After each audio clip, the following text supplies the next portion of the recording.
नमस्कार। अभी जो तीन चुनाव हुए उपचुनाव, बिहार में बांकीपुर सीट से, मध्य प्रदेश में दतिया और एक जगह गुजरात में, इनमें से जो बांकीपुर का जनादेश है वो भाजपा के लिए खतरे की घंटी है। कुछ लोगों को लग सकता है कि ये बांकीपुर का चुनाव परिणाम कुछ बड़ा चढ़ाकर बता रहे, पर नहीं, ऐसा नहीं है। बांकीपुर में सच में जो हुआ वह अकल्पनीय है। भाजपा की कल्पना में भी ऐसा कभी, मतलब ऐसा दृश्य कभी नहीं आया होगा, यह मैं कह सकता हूँ। आप सोचिए, 422 बूथ है टोटल वहां पे।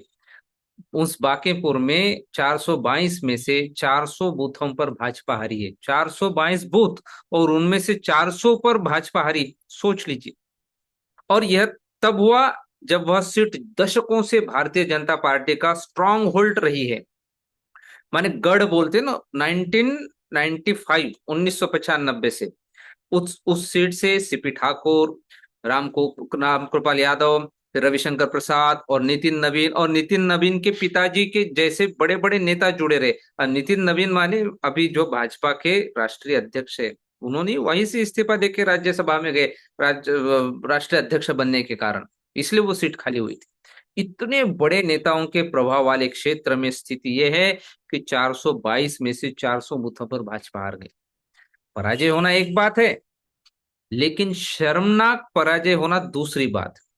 सामान्य उम्मीदवार का हारना एक बात है, लेकिन बड़े नेता का अपने ही इलाके में पराजित हो जाना बिल्कुल अलग बात है। अब पूरी भाजपा में दिल्ली तक खलबली मची हुई है, संघ में भी। बांकीपुर तो पीछे छूट गया, अब खलबली पटना में है, दिल्ली में और संघ के कार्यालय में भी। संघ वाले भी माथापच्ची करना शुरू कर चुके हैं। संघ उस खतरे की घंटी को समझ रहा है, उसे डिकोड कर रहा है। संघ के एक बड़े नेता की अनौपचारिक बातचीत में टिप्पणी थी कि पूरे बांकीपुर का पोस्टमार्टम करना है। यह असामान्य किस्म की पराजय है। इसके पीछे के कारणों की जड़ तक जाना होगा, अन्यथा भाजपा के लिए बिहार में मुश्किलें बढ़ जाएंगी। और सच्चाई भी यही है। मतलब 422 में से 400 बूथों पर आप हार गए, 95% बूथों पर आप पराजित हुए। आपकी सरकार है वहां, इसलिए बांकीपुर में किसी प्रकार का तर्क वितर्क भी नहीं चल सकता। आप कुछ भी बता दो, किसी तरह की बहानेबाजी या बकलोली से भी अब बात नहीं बनेगी। मान लीजिए चार छह अच्छे बहसबाज भी इकट्ठा कर लीजिए और वे बांकीपुर को लेकर तरह तरह की थ्योरी गढ़ना शुरू कर दे, उससे भी कुछ हासिल नहीं होगा, क्योंकि जमीन अभी पूरी तरह से पलट चुकी है। यह कैसे हो गया? लोग कह रहे हैं कि प्रशांत किशोर 3 साल से मेहनत कर रहे थे। कोई कह रहा है कि 30 साल से मेहनत कर रहे थे। ठीक है, प्रशांत किशोर जो कर रहे थे वह अपनी जगह था, लेकिन भारतीय जनता पार्टी भी तो कुछ कर रही होगी, या फिर वहां सारे लोग लूडो खेल रहे थे, कैरम?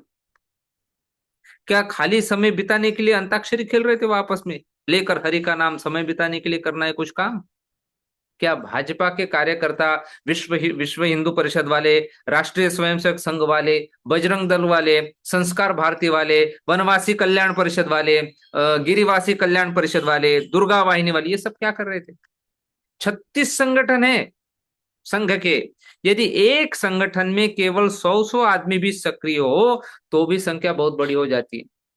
फिर क्या 400 बूथों में भारतीय जनता पार्टी और संघ परिवार का समर्थन करने वाले लोग ही नहीं थे?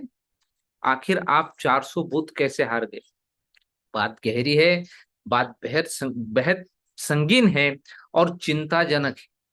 और एक बात तय हो गई कि यदि बांकीपुर के जनादेश की समीक्षा और उसके एमआरआई पर पटना या दिल्ली में किसी भी नेता ने मिट्टी डालने की कोशिश की, तो समझ लीजिए कि वह व्यक्ति भाजपा के भविष्य का विरोधी है, यह लिख लीजिए। उसको तत्काल निकाल देना चाहिए। जो भाजपा का भला चाहता होगा वह बांकीपुर के जनादेश के संपूर्ण विश्लेषण और संपूर्ण एमआरआई की मांग अवश्य करेगा।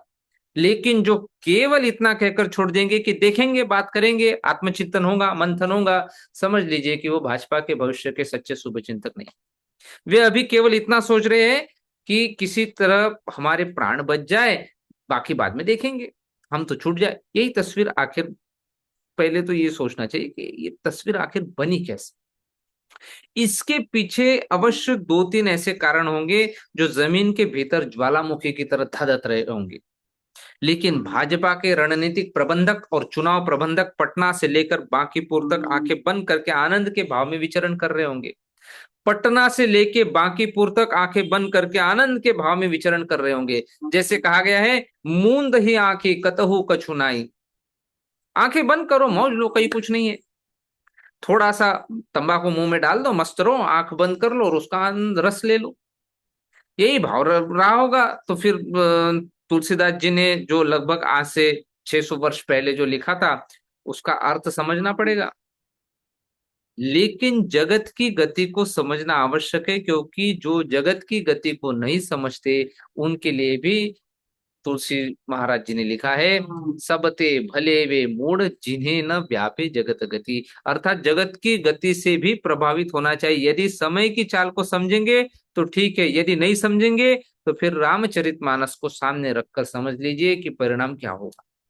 लेकिन सच में दिल्ली में भाजपा के शीर्षस्थ नेतृत्व ने कभी यह कल्पना भी नहीं की होगी कि बांकीपुर में उनकी पार्टी, उनका उम्मीदवार कमल का फूल 422 में से 400 बूथ हार जाएगा। ऐसी पराजय तो आपातकाल के दौरान उत्तर प्रदेश, बिहार और पूरे हिंदी भाषी क्षेत्र में कांग्रेस की भी नहीं हुई थी कि वह 95% बूथों पर हार गई हो। आखिर ऐसी कौन सी बात थी जो जनता के मन में चुभ रही थी और जिसे भाजपा समझ नहीं पाई? इसकी खोज होनी चाहिए। अवश्य ही कोई ऐसी बात रही होंगी जो जनता के हृदय में कटार की तरह चुभ रही हो। लेकिन उसे न सम्राट चौधरी समझ पाए, जो अभी वहां के मुख्यमंत्री है, न नितिन नवीन समझ पाए, भाजपा के राष्ट्रीय अध्यक्ष, न दिल्ली का नेतृत्व समझ पाया और न पटना का। कोई तो ऐसी बात होगी। उस बात की खोज कीजिए। यदि वह खोज ली गई तो वहीं से आगे की यात्रा शुरू होगी कि अब क्या करना है। लेकिन सबसे पहले यह खोजिए कि बांकीपुर की जनता के हृदय में ऐसा कौन सा शूल चुभ रहा था जिसके कारण उसने चुनाव में आपको, यानी भाजपा को, इस बुरी तरह पराजित नहीं बल्कि दंडित किया। इसे केवल पराजय नहीं कहना चाहिए, पराजय तो छोटी चीज है, तो होती रहती है जय पराजय। बांकीपुर की जनता ने भाजपा को दंडित किया है। इसलिए भाजपा को अपने अपराध पर चिंतन करना हो। दंड क्यों मिलता है? अपराध पर। पिछले कुछ समय के भीतर पटना, बिहार और विशेष रूप से बांकीपुर में ऐसा कौन सा अपराध हुआ? उस अपराध को खोजिए। दंड तो सामने है, लेकिन अपराध भी खोज कर लाइए कि आखिर किस अपराध पर आपके लिए ये दंड विधान आया है जनता से। भाजपाओं के नेताओं को न्यूनतम ईमानदारी दिखाते हुए उस अपराध को सार्वजनिक करना चाहिए। उन्हें कहना चाहिए कि हाँ, पार्टी से यह चूक हुई थी, यह भूल हुई थी, यह पाप हुआ था, जिसका फल हमें बांकीपुर की महान जनता ने दिया है। सोचिए। धन्यवाद।